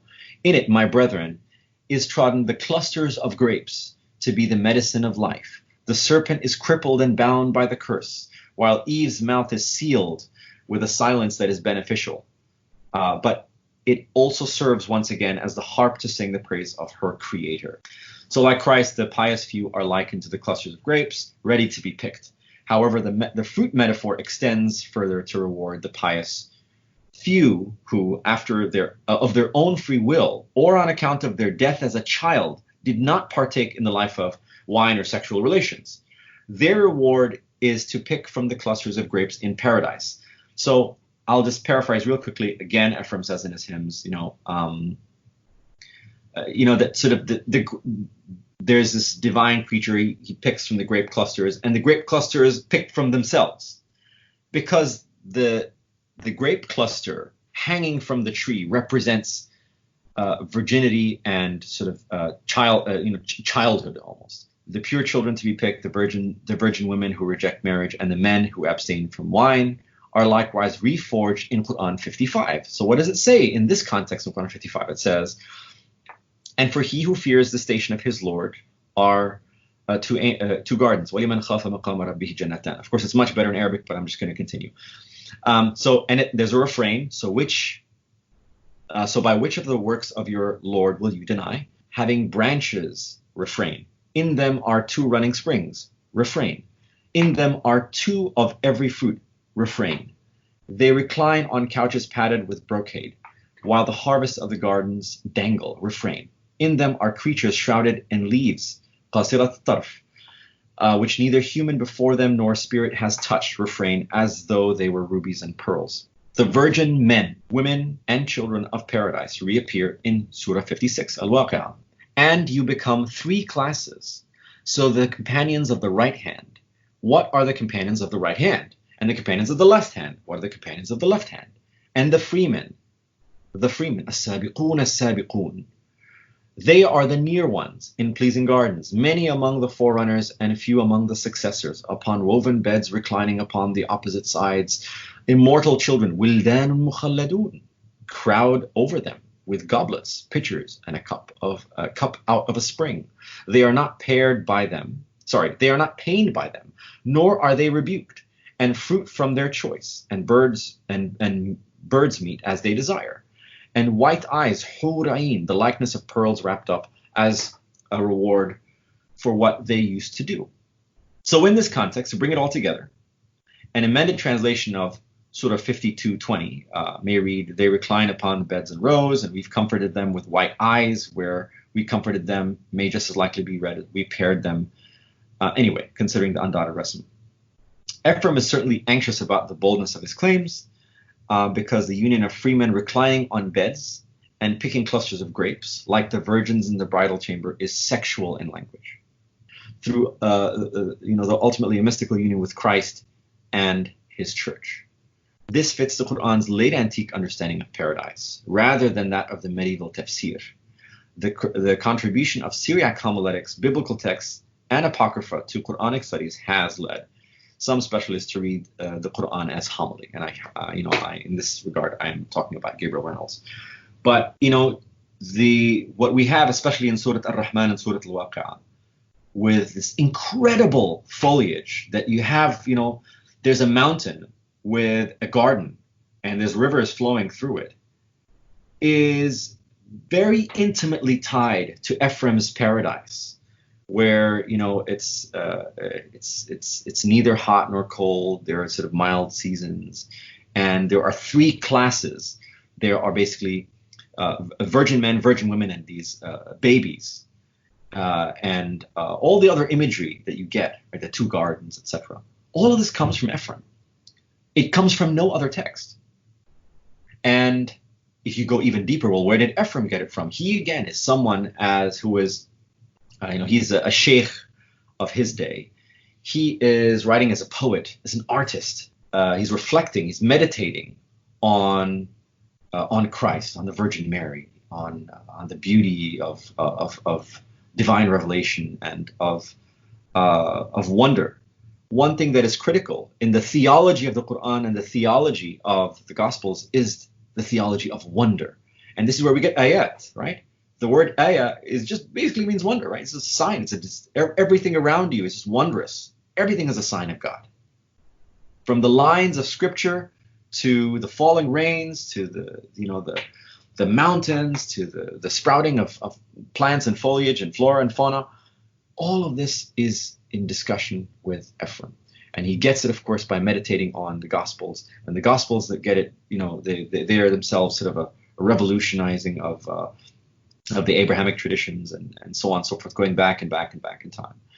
The examples, of course, are endless, but especially Paradise, it's fascinating to consider just how intimately in discussion it is. I'll stop for a second and see if you want to follow up with anything else. Kind of. I mean, you can mention Ephrem, who predates the prophet by roughly 250 years or something like this. How exactly we trace what he says to the time and place of the prophet? I mean, I guess, and what that implies about the Christianity there, and why that particular type of Christianity, why he would pick up language that appeals to Christians of that particular type of Christianity, and if that might, I guess, isolate other types of Christianity, stuff like that. I mean, but I might just stick with the first one, which is basically how would we trace Ephraim the Syrian's homilies to the time and place of the prophet? Right. So this, of course, is a question which scholars today continue to debate and have not come to anything near a consensus. The quick answer is we don't know. And the more extended answer is, some scholars have, I think, sort of hit the gas too. They sort of went trigger happy. So Hisham Ja'id was a great scholar of Islamic history, writing mainly in French and in Arabic. He is a Tunisian scholar. He proposes in one of his writings that, Muhammad, the prophet, may have known Syriac in Mecca. I'm like, okay, fine, that's possible. That's still not informative enough. You're just sort of you're making a huge leap. How do you get from 4th century, Syriac church fathers and in these enclaves up in northern Mesopotamia, whether it's Nisibis or Edessa, Raha, what we call in Arabic, right, to Mecca or even Yathrib, way down south, in central Western Arabia, and that's like 3 centuries later. So there is, I would say, there is a culture of diffusion. Ephrem's writings were wildly popular, and there's a live saint written about Ephrem by later generations, and there are other scholars, of course, namely Jacob of Saru, who dies in 521 in the 6th century. The gap, of course, between him and Muhammad is much less, a little bit less than a century, and still others like Babai the Great, Babai the Elder, right, and John, Bishop of Ephesus, and others who are basically contemporaneous with Muhammad. They're writing in Syriac. They're building upon this rich tradition where this imagery of heaven and hell is already taken for granted, and they're taking it forward. But still, even Ephrem himself, on his own, those hymns were wildly popular. There was among the Bnei Qiyamah and Bnat Qiyamah, the sons and daughters of the covenant, a sort of ritual practice of reading Ephrem's hymns, and that persisted for centuries. So then, okay, now you're a little bit closer in time, but how do you make this bridge? I mean, the Qur'an is so clearly, it's so proudly putting itself forward as لسان الذي يلحدون إليك أعجمي وهذا لسان عربي مبين, that they are sort of attacking you, and whatever yulhidun means, right? Dealing with you and criticizing you or debating with you in this Ajami language, this foreign language. But this is a clear Arabic language, or a clear, articulate language, however you want to translate it. So when it comes to language, the Qur'an is very clear about, this is Arabic. This is the trump card. This is the best and final and most accurate revelation. It's in Arabic. None of that, in my opinion, removes from the relevance of Syriac Christian literature, which again, through this philological study and through sort of just the basics of textual criticism, you can see that there are these relationships. So one proposal, of course, is that it enters into the Arabian sphere of the Qur'an's milieu itself through Arabic-speaking Christians. And one thing again, so I'm taking this for granted. I may be right, maybe wrong, but bilingualism and even in some cases trilingualism was quite normal, as it is today. It was back then among Arabs, among Syrians, among Jews, among Armenians, among Greeks, among Egyptians. People spoke multiple languages. They had multiple language registers. And in my first book, when I talk about sort of the calques and the lexica, which sort of just are transferred in these culturally distinct ways, it shows that these people knew multiple languages. Whether it was the Prophet himself, or the editor Zayd ibn Thabit, or the companions, or later generations of editors, or these people knew multiple languages at the beginning, at least in sort of this Qur'anic generation. So it's not that hard to make the little jumps here and there. We don't know the specifics, but probably Christian Arabs played a very large role in the really in the fruition of the Qur'an. Whether the Qur'an was agreeing with Christian Arabs or disagreeing with them vehemently, they were a very important component of the audience. And so anyway, that's sort of long and short of it. The Arabs themselves, pre-Islamic Arabs, Arabians, didn't really write their language. Yes, we have inscriptions and we have little bits and pieces here and there. But so what were they doing? They were, if and when they wrote, they were writing in Greek, right? They were writing in Syriac. They were reading in Syriac and in Greek. You have Arabs for over 1,000 years before the Qur'an, right? And they know how to read and write. And we have epigraphic evidence of them writing in other languages. So this is why we have to go back again and revise our assumptions on the origins of the Qur'an, and not start from zero, or not start from a theological point of view, which says God is talking to an angel, is talking to a prophet, but start here on earth and see, okay, well, what is going on in late antique Arabia? Who are the Christian and Jewish and Hanif, right? These sort of Hanafites, some people might call them Jewish Christians. I just call them Hanifs. Who are these groups? How are they interacting with one another? What languages did they speak? What was their dispute about? What were the theological positions that they were, taking? This was going on certainly after 451, after 451, after the Council of Chalcedon. The Syriac churches fracture even further. And within the Qur'an itself, you asked separately, there is indication of so many different groups. You have different groups of mu'minun and muslimun and kuffar and mushrikun, Ahl al-Injil, Ahl al-Kitab, Nasara, Yahud, Bani Israel. You have firaq, you have ahzab, and it just goes on. There's several more. So the Qur'an is this text which is trying to bring together a very, very diverse group of people, much of whom it disagrees with, and it's polemicizing. So clearly those people are culturally diverse and very sophisticated, and know reading and writing and text, and they know the Bible, and they know the finer things in life. That's a very different starting point than saying, okay, we're going to start with sort of a theologically committed point of view. You have to start, I think, on earth, and then work your way up. Understood. And kind of touching on what you said a bit earlier, what is the relationship between the language of the Qur'an and other languages? Early on, you have among Theodore Noldeke and I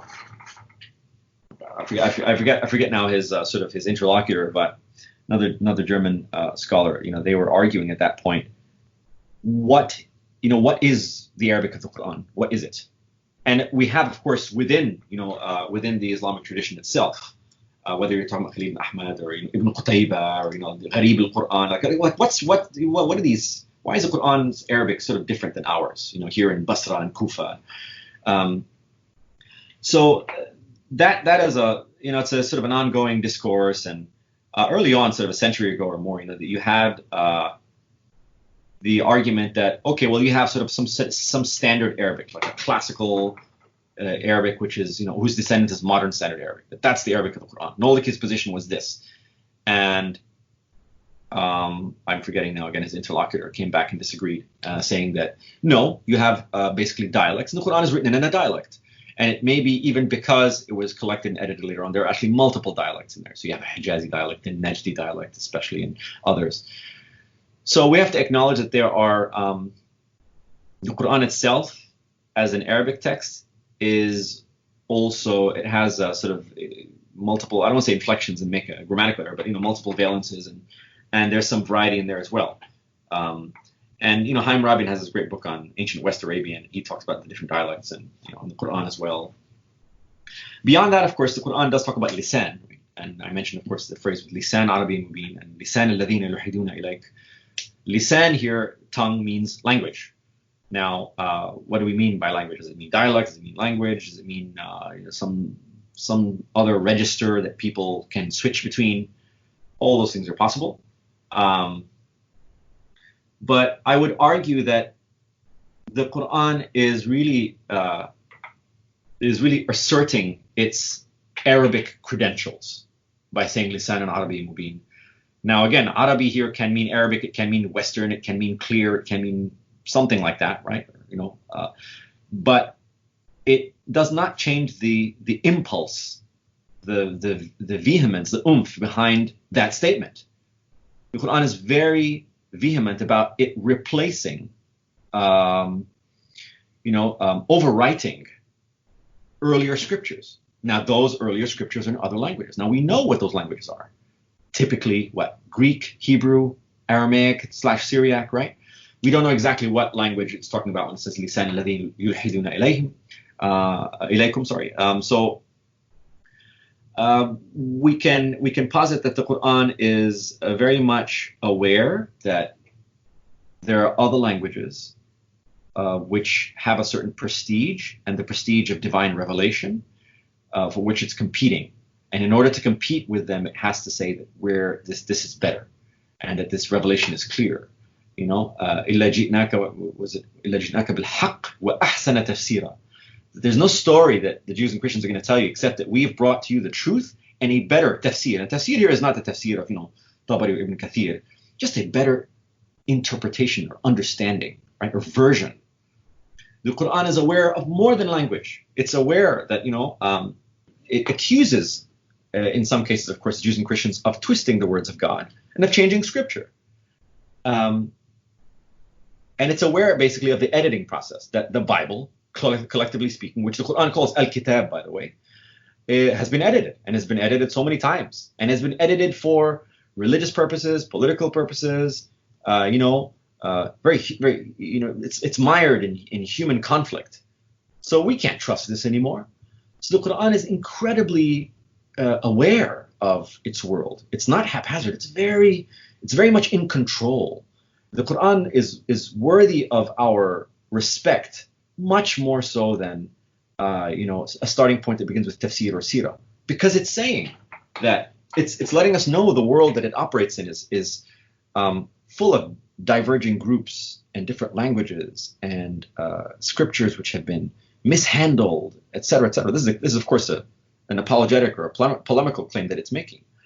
We should start there. We should start with the Qur'an itself, and that's sort of the Qur'an speaking for itself. Now, if we just read between the lines and we look at the words through philology, through philologia, the sort of love of language and linguistic study, and now increasingly with our databases of information and computational studies and translations, we can see, of course, that the Qur'an itself it appears at times is building on a tradition which is Aramaic or which is Hebrew, and that it's operating in a world which is deliberately cutting them out.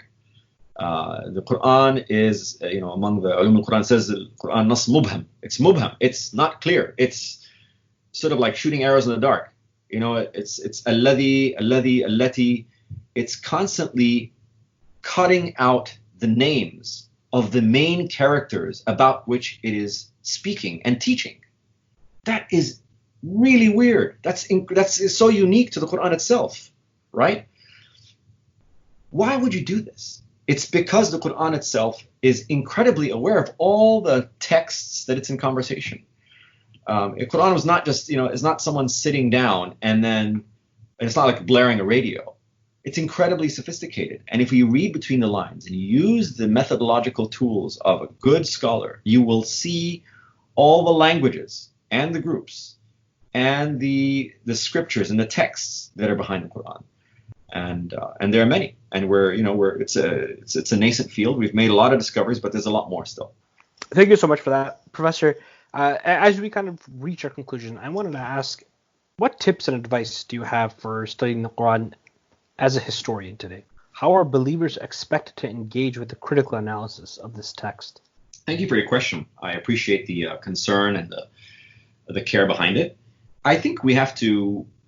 If we start from a perspective, from a ground which is neutral as much as possible, where we do not take commitments, whether they're theological or ideological or even academic in any way. It's very hard to do. I myself, even until today, as a Muslim academic, who's Arab, American, Muslim, with my diverse background, confused, I have a certain appreciation for the Qur'an which comes through the tradition, but that's a problem. You need to start from a place where you're just reading the Qur'an, and where, if it says something like غَيْرِ الْمَغْضُوبِ عَلَيْهِمْ وَلَا الضَّالِّينَ, that you're not thinking of Tabari's, Jews and Christians. Now, it could be. I'm just saying, but you need to come to that conclusion. So you need to start from, as much as possible, a blank page. I'll remind the listener that, the Qur'an is a book. All books have authors, editors, patrons, characters, and audiences. And this reality was known even as late as, Imam Suyuti, who died in 1505. There are weird spellings in the Qur'an. And, it just seems like a scribal error. If it was any other text, we'd just say it's a scribal error. And Suyuti said that. He says, oh, well, the scribe was sleepy when he wrote this and made a mistake. So I would say also that not only you start with a blank page and that the Qur'an is a book, but also the Islamic tradition is so broad. This is where the Muslim part comes in. It's so broad. It's like a mansion. And we today, as whether Muslims who are educated or professional or academics, even those very high caliber, very successful, we have a problem of leaving the entire mansion and sitting in like one room.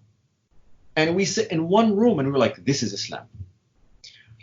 This, for me, honestly, that has been the most flabbergasting, frustrating part of studying Qur'an and doing this business, because it's analogous to living in a world which we here in Texas, lots of people who don't understand Islam, or who have maybe even a negative view of Islam, or even the Qur'an or Muhammad, and that that they take for granted how maybe the Qur'an is associated with certain teachings like jihad or something like that, and they're completely ignoring 99% of what the actual text says. We are ignoring the rich tradition that our tradition represents. I would say also to the Muslim or the academic or the Muslim academic who is approaching the Qur'an, you're not the first one to do this. And if you're going to do it, you have Ibn Nadim, Al-Jawaliqi, Tabari, Suyuti, and even in more modern times, Yusuf Ali, right? Yes, operating in his colonial bubble. And Muhammad Asad, who was a convert and who knew Aramaic and wrote a translation of the Qur'an. Wow, amazing, right? You're not the first one. There's so many Muslims who have studied the Qur'an in light of the Bible, and increasingly in modern times in light of late antiquity, and it's fine. The problems arise not with actually your discoveries or with your research. The problems have to do with the social context or the assumptions that were programmed into us. Just like if you were a Christian fundamentalist growing up in Texas, you're programmed with a certain understanding of what the Qur'an is. If you are a devout Muslim Sunni growing up in Cairo, Egypt, right? Or even Kuala Lumpur, Malaysia, a place I love dearly. You're programmed with a certain set of assumptions before coming to the text. You haven't read the text. You don't actually even know it. You know what you've been told to know. There are other things also. Everything has a history. The Qur'an has a history which we've talked about at length. So does Hadith. About which there's a lot of discussion, right? I mean, the whole debate over hadith. So does Aqidah and Kalam and Fiqh, right? And Sharia. All of these are historical, units. And they're fascinating and they're fantastic. And they all are worthy of our attention. The problem is, again, I would say certainly in the late centuries and certainly within, our post-colonial era, post-colonial era, Muslim people, and I include myself, my people, we've been on the defensive. So immediately, the Qur'an and Hadith and Aqidah and all these things become frozen. They become coagulated. They become symbols which we worship. Even Muhammad, the Prophet, of whom there's a hadith which says, don't worship me like the Christians, worship Christ. If you really, really think about it, think about the reverence we have, not for Muhammad the person, but of teachings that anyone would say Muhammad said, or the Qur'an says. How much do we actually know? Are you actually reading? How well versed are you in your tradition? How diverse, how broad do you know your tradition is? Are you aware that, someone like Rabi al-Adawiyya, who's a woman, is sort of the co-founder of the Sufiya? Are you aware that kalam as a word is not even used anymore, even though it was, a big deal, the 8th and 9th and 10th, 11th century, right? That there are parts of our tradition which have been, where really the doors of ijtihad have been closed. Have you tried opening them again? Do you know what the door is? I would also reiterate that even among academics, right, there is a pendulum, and the pendulum swings left and right. I would also reiterate to the Muslims studying the Quran that there are Christian missionaries and Jewish apologists and secular, what have you, who study the Quran as well. Some of them do a good job. Some of them do a pretty lousy job. There's some junk scholarship out there, for sure. So know that. You don't have to believe everything you read, even if it's coming from the outside. It's really important to start with a clean slate. And those are words of caution. And one last word of caution, and I have some tools to offer, is what is a believer? Define what a believer is today. It's fine and dandy to say that I am Sunni, or I am Shi'i, I am Ismaili, I am Ahmadi, and every one of those groups deserves the utmost respect and love and care. And I teach my kids the most important thing they need to preserve and carry their entire life is respect. But beyond that, what does it mean to be a Muslim in 2020, right? With the prospect of maybe a critical Quran, with computational analysis, with the prospect of making the Quran a piece of world literature and world history. This is something that I've, a small mantra I've tried to carry with me through IQSA and others. The Quran is a text which is so important, like the Bible, like the Yi Jing, like the Bhagavad Gita, like the Communist Manifesto. It's a piece of world history. It's a piece of world literature. Have you come out of your cocoon? Can you step out of the bubble and look at just how fascinating, how important you are because of the Quran, or because of the scholars who studied it? Not because you're going to just worship them, not because Bukhari is divine.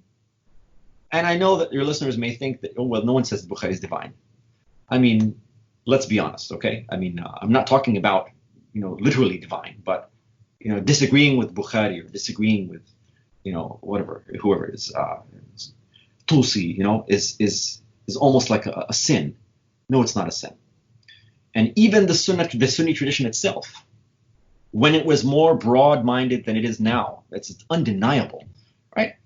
من اجتهد وأخطأ فله أجر ومن اخطأ وأصاب فله أجران. If you make your ijtihad, if you actually use the tools that God gave you, that nature gave you, and make your best effort and use your brain, you will in the hereafter, in the next life, have your reward, even if you're wrong. Now, if you do it and you're right, no one knows who's right. You get twice the reward. We don't operate in that in those terms. I would say also don't worry about naysayers. I've been attacked many times here and there. Nothing serious, but people just saying things. That's just going to happen. That's just part of progress. I would say that tools for all students who are approaching the Quran, you be a master, an absolute master of Arabic. It is difficult. Imam Shafi'i was right. Only the Prophet knew Arabic well. I have to agree with him on that one. Learn Syriac. Learn it well. And if you can learn also some Greek and Hebrew, sure. And the more you can read the literature, I just gave today is really introduction. I give you a starting point of Ephraim. But there's many other things. If you read a little bit of Ephraim, you read some, Ibn al-Kalbi. There's lots of resources out there for you, and you really need to be a master of language in order to decode it. So I still carry that from my childhood until now. The language really is a key to unlock almost anything. Read lots of literature, the classical Islamic literature, the rabbinic, the Christian fathers in Syriac, Greek, Coptic, etc. Also, epigraphy is becoming very important. It's always been important, but there are some really improvements with Layla Nama, Ahmed Jalad, Christian Robin.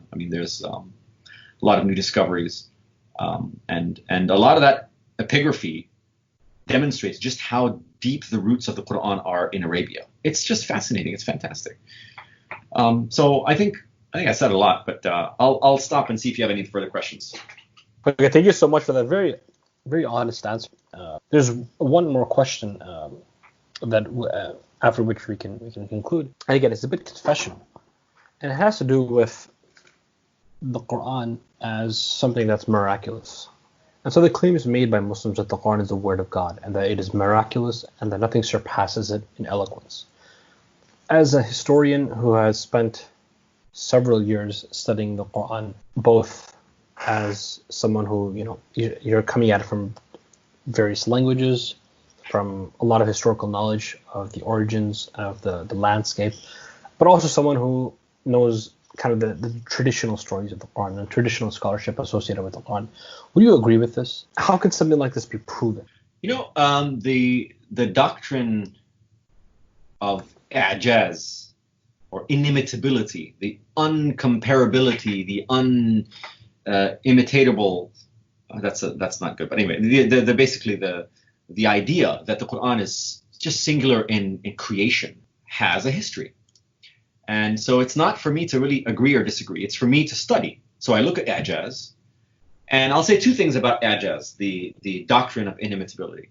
First, it has a history. You don't have it the first century or so. I don't have it off the top of my head, but i'jaz is a very integral component to the ulum al-Qur'an, right? The Qur'anic sciences. You'll find it in Burhanuddin al-Zarkashi and Suyuti and other folks. It has a history internally and externally. Internally, the doctrine of i'jaz is sort of concomitant. It's happening around, there's rumblings of an-nasikh wal-mansukh, this sort of abrogation of verses where some Quranic passages are more useful to develop the laws of the land than other Quranic verses. So you sort of say, well, this one sort of cancels out this one or sort of updates this one. Fine. And I actually understand the utility of that. It's also happening internally with rumblings of the doctrine of isma, right? That the Prophet is ma'soom, that he is infallible. We have that, of course, doctrine today for the Pope among Catholics. And, it's like asking, a sort of, how to say, a critical-minded Catholic or open-minded or liberal-minded, whatever, Catholic, what do you think about the Pope? Is he, and it's inevitably always a he, infallible? And, you have a lot of them say, no human is infallible. So then I would go back again and I, use that analogy. Well, we have the infallibility of the Prophet, the sort of the rise of Islamic law, utilizing the Qur'an, which is not, I would argue, not the major source of Islamic law. Scholars out there will know that hadith is more important, and the cases themselves and the community are more important for developing Islamic law. So that's where i'jaz is coming from. Of course, so that's internally. Externally, Ijaz is also taking place in an environment where you have Christian debate about the nature of Christ. And so also parallel to this, of course, you have the among the mutakallimin, you have, of course, the debate of the nature of the Qur'an, the createdness and uncreatedness. Is the Qur'an, sifa min sifatillah? Is it basically an attribute of God himself? Is it an emanation? Is it an extension of God? Is the Qur'an basically God? Now, of course, it sounds terrible for me to say it, but I mean, I'm just trying to make the point. Or is the Qur'an a product of history, like we sort of say today? Now, of course, that debate is not an innocent one. It's not, an academics versus believers. It was a caliph versus maybe, al-Ma'mun in some regards, and Ahmad ibn Hanbal. And these guys hated each other's guts, right? You have caliphs who were power hungry, and you have religious scholars who, believe it or not, are also power hungry. There's a very long history to it. Actually, Philip Wood has a terrific book on We Have No King But Christ, and it's looking at really the 5th century, the Syriac-speaking holy men, how, the power of the mob. And prior to him, of course, Peter Brown talking about the holy man as well. That, you first had senators, and with the onset of these Abrahamic religions, the senatorial power gets passed on to the holy man, and the holy man starts representing the people. That happens in the Syriac sphere. The holy man starts representing the people, and among the Copts in Egypt, and certainly among the Arabs, we have lots of Christian bishops, among the Arabs before Islam, and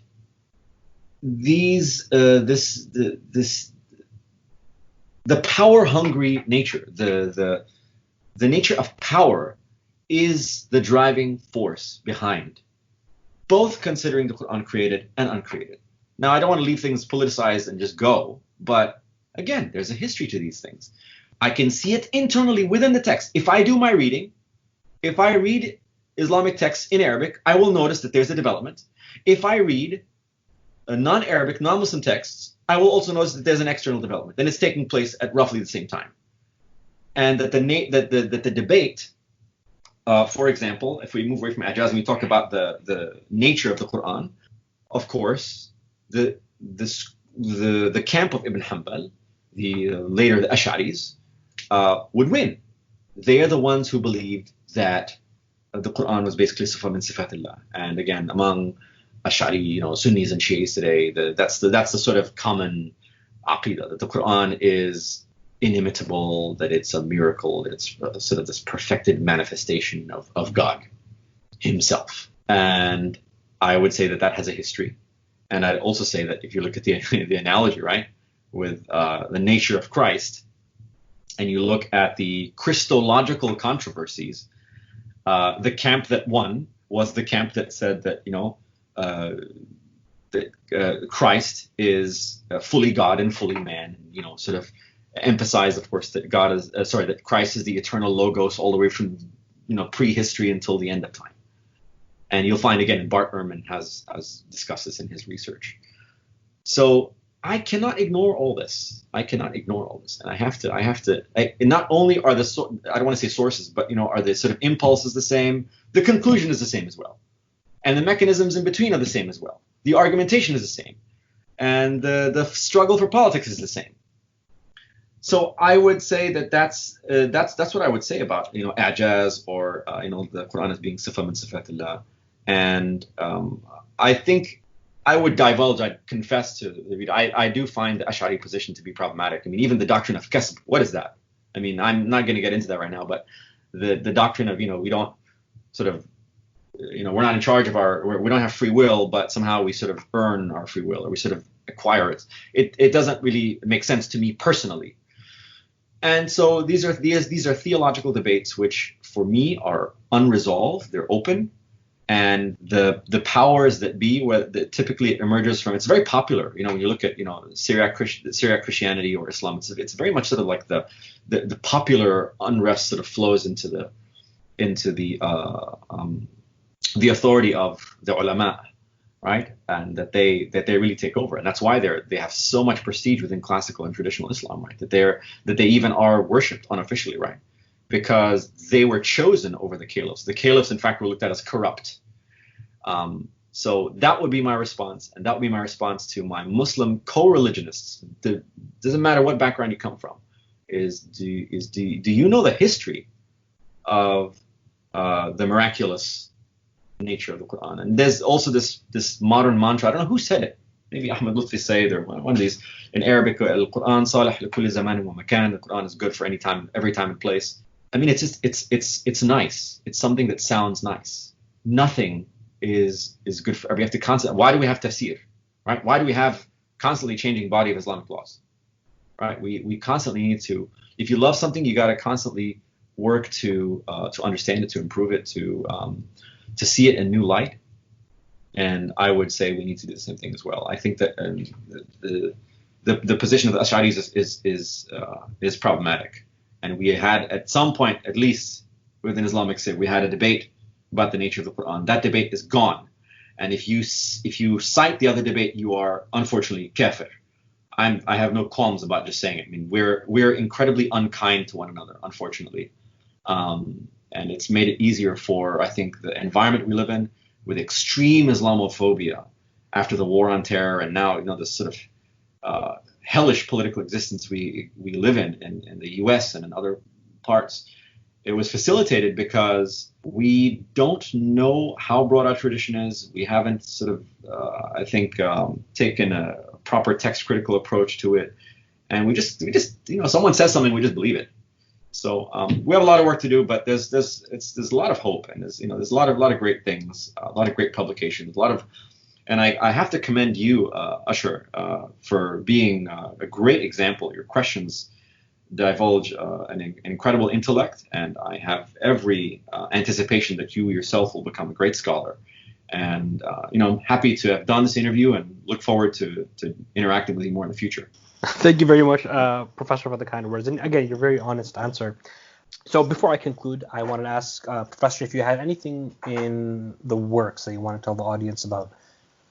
Oh, yes, of course. So I thank you again for that question. You've even after a long talk, I'm quite excited to tell you about my next project. So I have a project that I'm working on now on the role of female power and male prophecy in pre-Islamic Arabia, looking at the power of queens and goddesses on the one hand, and the power of holy men on the other hand.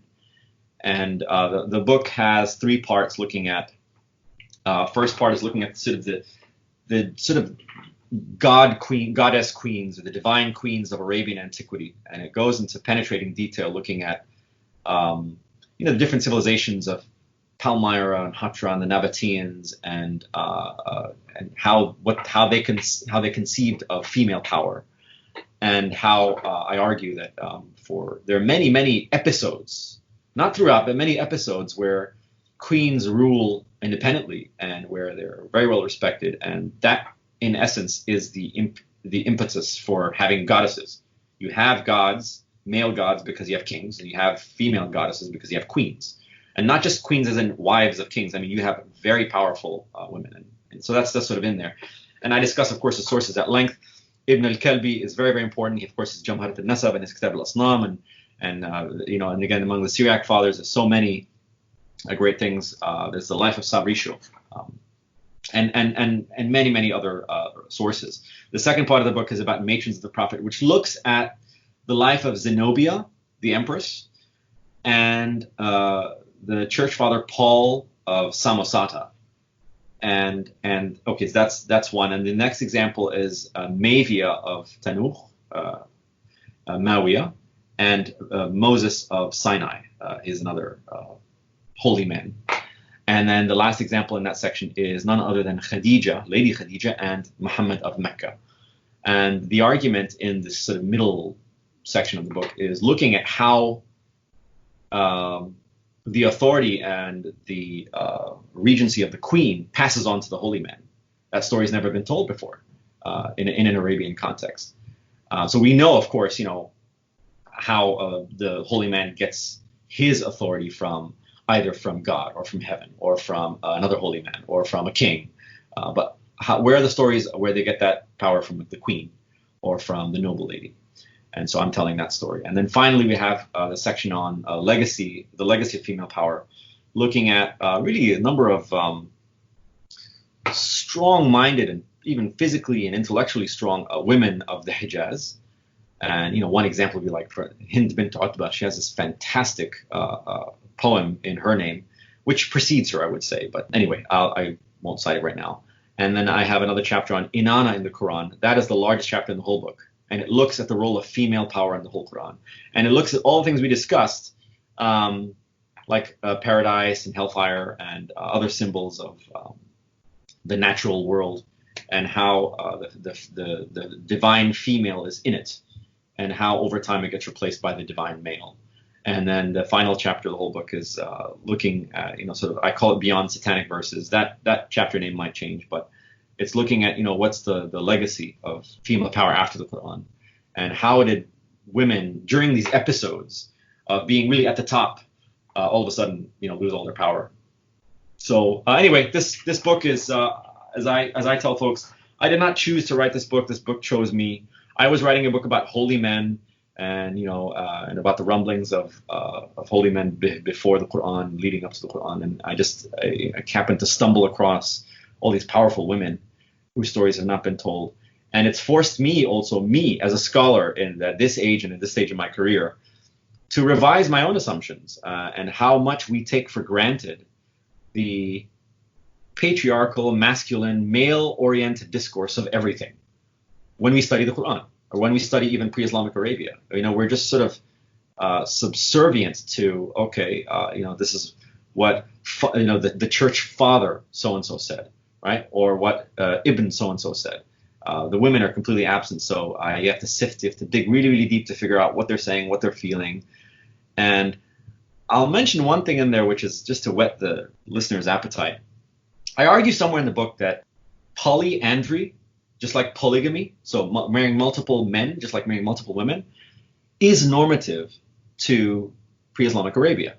Now, again, if we remove all our commitments for a second, if we just, sort of just forget that you're Christian, Muslim, or whatever, a secularist in any regard, and just think about it, we know that marrying multiple women, prior to Islam, in various cultures, even in the Near East, was relatively common, and it's normative. It may not be practiced all the time, but it's legally binding, and it sort of exists.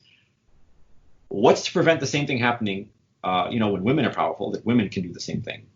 Again, in principle, if I told you this happened on the island of, Waikiki, you'd be like, okay, sure, fine. Well, I'm telling you that's happening, and it's happening in the Near East, and it's happening prior to the Quran.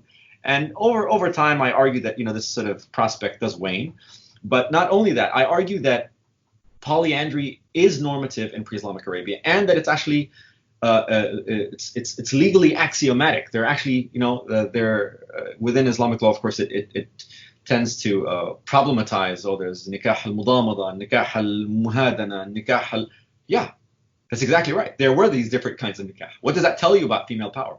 What does that tell you about the normative, axiomatic nature of these marriages, and the fact that it was happening, and the fact that this wisdom was passed on, and the fact that they're so specific about it is because it was practiced. So anyway, I think I've said a lot, and I'm excited about the project. It's crazy. We'll see who bites and who thinks it's not worthy. So we'll see.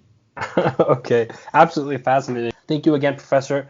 You've given me 2.5 hours of your time, and I appreciate it, and I'm sure the audience will appreciate it as well.